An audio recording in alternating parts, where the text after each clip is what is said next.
Xbox 720, the iBox, the PS4, iPhones in 2012. Like me, you might be familiar with a lot of these videos. They'd tease imaginative concept art and speculative leaks of next-generation consoles and phones, paired with a song like Dreamscape or Bodies, and you'd have an absolute banger in 2008. Even magazines and websites were in on the hype. Now, we all knew that phones like this were never really on the cards. The Xbox 720 was nothing more than a logical naming convention, and Apple would never venture into the world of consoles. Right? Well, the idea of an Apple-made console, ironically portrayed by images like this, isn't actually far from the truth. In fact, it wasn't just a humorous prediction. It had already happened. The 1996 Apple Pippin was manufactured in collaboration with Bandai, intended as a multimedia platform with gaming, internet browsing and more as core features. This meant that, similar to the Xbox One, it was marketed as an all-in-one entertainment system for the average home. And it did ship with some notable features at launch, including a modem and, consequently, its status as the first console with a built-in internet connection. The hardware itself was also reasonably sound, running a scaled-down version of the Mac. So why haven't you ever heard of this thing?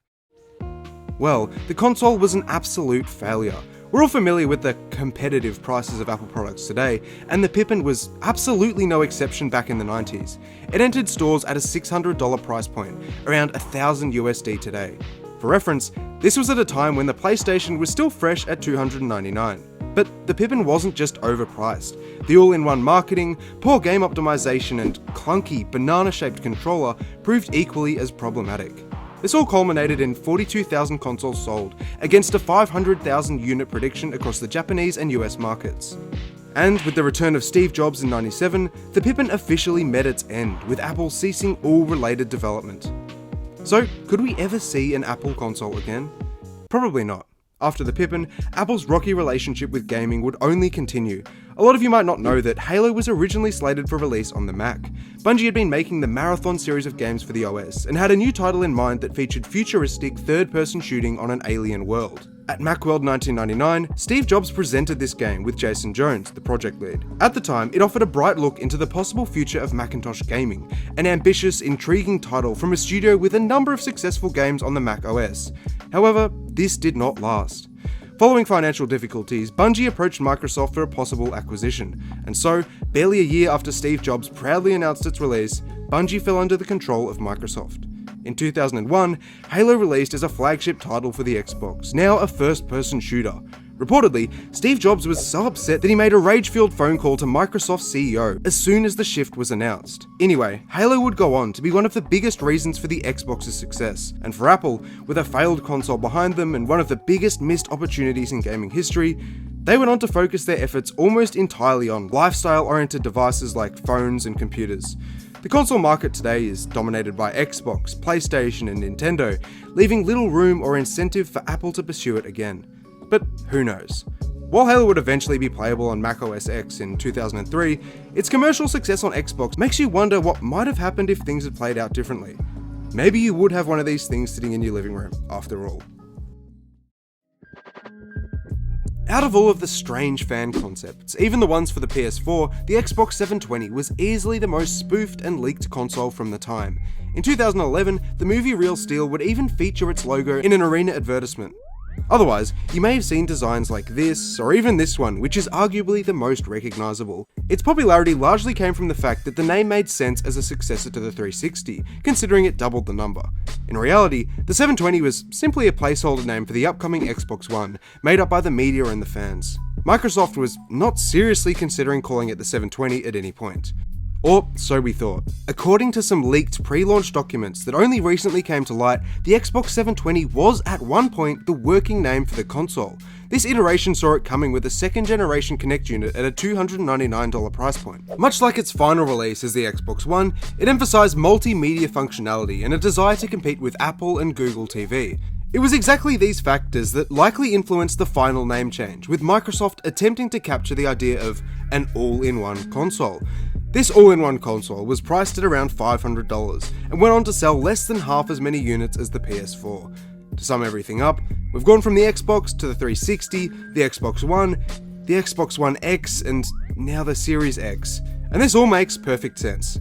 Anyway, all in all, while the Xbox 720 might not have looked anything like these, its existence was at least possible for a time.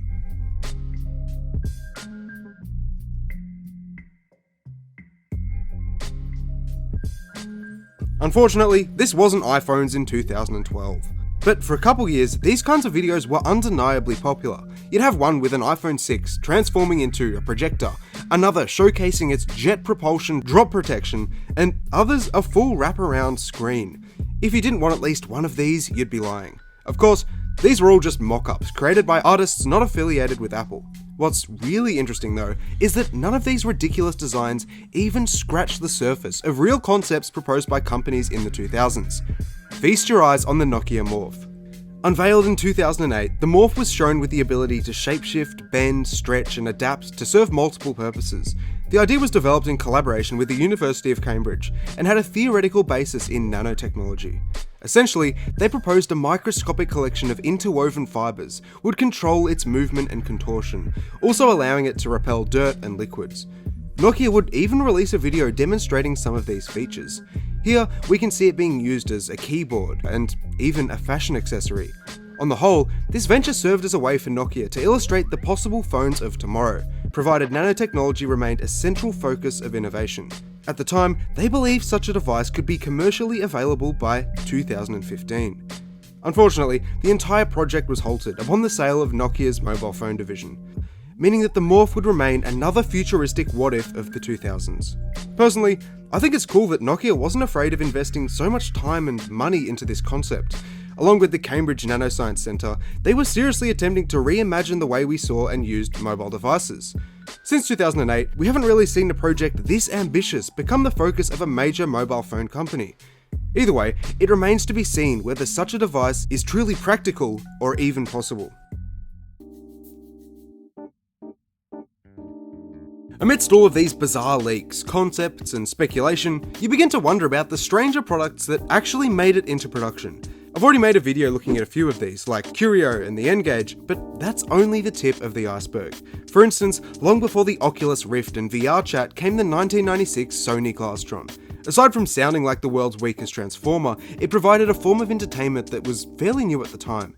In practice, it acted as a large television screen strapped to your face. The image was fixed and without tracking, so trying to move your head around would make you more disoriented than anything else. You could use it to watch movies or play games, using its built-in headphones to enhance the immersion. I personally love the advertising they went with for some of the earlier models, really leaning into the futuristic look. Another example is the Rolly. This was basically an egg-shaped speaker imbued with robotic capabilities. It could spin around, dance, and synchronize with whatever song you were playing, providing an interesting, if not disturbing, spectacle. Intuitively, turning the wheels allowed you to adjust the volume and change the tracks with ease. I actually think these look pretty cool, and would consider buying one today to test out if they weren't like $600. Looking at mobile phones particularly, the entire Siemens Xelibri line was very out there. Each model was fashion-oriented and distinct, with the Xelibri 6 looking like a powder compact with its flip-up screen. Nokia would even lean into this aesthetic, their infamous 7280 looking closer to a tube of lipstick than a phone. Still, it's worth noting that while a lot of these looked pretty interesting, most ended up being relatively massive commercial failures, which is likely the reason you don't see tech like this anymore. Thanks for watching. Leave a like if you enjoyed or a dislike if otherwise, and consider subscribing for more content just like this. This has been Extraman, and I'll see you again.